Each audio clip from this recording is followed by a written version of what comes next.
Samantala, historical marker ng Luneta Hotel, pinasinayaan na. Silipin natin yan sa kwento ni Sweden Velado. Ang markang pangkasaysayan tulad ng metal na plaka kung saan may na kwento ng kasaysayan ay iginagawad sa isang tao o lugar upang gunitain ang mahalagang kontribusyon na ibinahagi nito sa ating bansa. Sa pangunguna ni Dr. Maria Serena Diokno na presidente ng National Historical Commission, formal nang pinasinayaan ang historical marker para sa Luneta Hotel. Well, sa tingin ng Pambansang Komisyong Pangkasaysayan, importante ang papel na ginampanan nitong hotel na ito. Mula nung itinayo siya noong 1919, naging venue siya ng mahalagang pagpupulong, hindi lamang sa Eucharistic Congress na international, kundi sa ibang mga bagay pa. Nung panahon ng ikalawang digmaan, ginamit pa nga ito ng Commissioners Club, ng mga US Forces. Basta makulay ang kasaysayan nitong hotel at sinasalamin din niya yung mga nangyari sa ating bansa.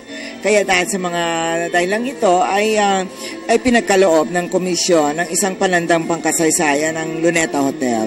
Kabilang sa mga panauhing pandangal sila Manila Mayor Josito Estrada at Archbishop Bernardito Auza na siyang nanguna sa blessing ng gusaling may 6 na palapag at 27 kwarto.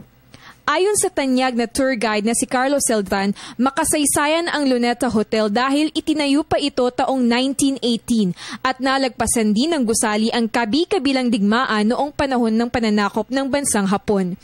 2008 nang magsimula ang retrofitting ng Luneta Hotel upang maibalik ang natatanging ganda nito at bilang respeto na rin sa mahalagang pamana ng lungsod ng Maynila. It shows that Manila is now appreciating its heritage and finally using its own heritage to pursue its tourism efforts.